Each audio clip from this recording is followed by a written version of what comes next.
If you're going to give Tom Brady a grade, what would the grade be with his debut yesterday?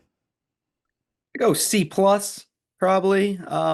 Now it depends how you want to look at it. If you're just grading him as a number one analyst, $375 million, and that's the level, then it's lower.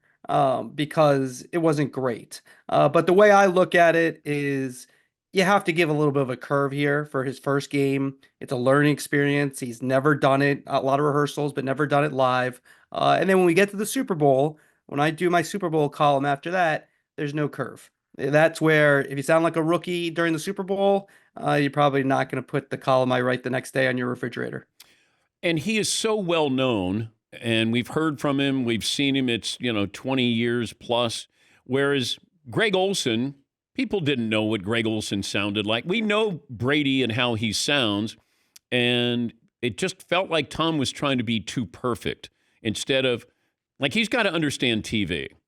And it's not football. He knows that, but understanding how to incorporate his football knowledge into 15 seconds, that's the tricky part. That separates, the good from the great.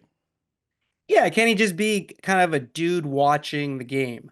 I think when you look at Romo got out of the gate really fast, that was the reason why, because he was really relaxed on the air. And you could tell Brady was sort of thinking a lot. It seemed pretty obvious Micah Parsons was going to be a point of emphasis for him. He kept circling him and then kind of stopping his thought. His syntax was stilted. And so you got to get to a point where you're just relaxed. I mean, he's lucky to have Kevin Burkhardt, who's a guy who wants to make his analysts better. So he's going to set him up and try to, have him be successful. But it's comfort. Because it's different. And I think the one thing that I think was a little bit of a red flag, if I'm Fox, is that the set pieces that he did first on Saturday during the college football game, Texas, Michigan, and then in the pregame, they weren't great. And those are the ones where this, Dan. It's very set up, right? You can plan what you're going to say, and what he said just wasn't detailed enough. It wasn't specific enough. It sounded more like a player as opposed to an analyst,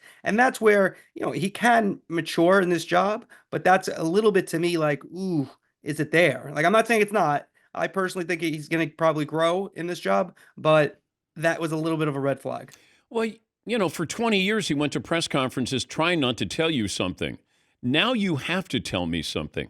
Now he has to act like he's quarterbacking. He's got to see the game that way. That's what we want from him. Now, I'm not saying go Romo, but I'm saying you got to be somewhere in the vicinity or the neighborhood of, I'm excited about this. Oh, there's nothing wrong with off mic saying something if Kevin Burkhardt's making a call. Like, be excited, be in the moment. Because when he played the position, he was excited.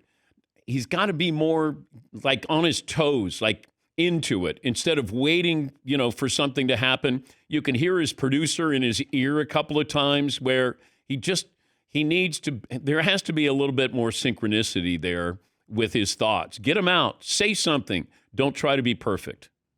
I agree, but it's also comfort level because I think a lot of times what's lost, especially in a situation like Brady, where there could be all kinds of stories. He clearly did this because the check was so large, right? He'd said on the record that he's no interest in doing this. They offered him $375 million for 10 years. He did it. It's Tom Brady. It is a big deal. And if he's good, it will be additive.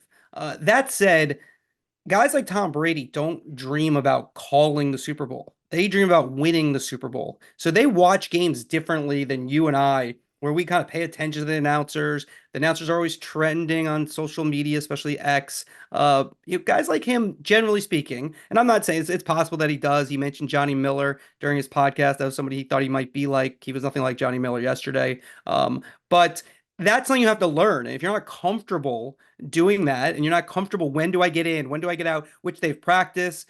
And Fox has already shown that they know how to teach a player off the field to be good with Greg Olson. But it got to be instinctive. It can't be like, oh, I'm supposed to do this. Yeah. It's too fast to do that.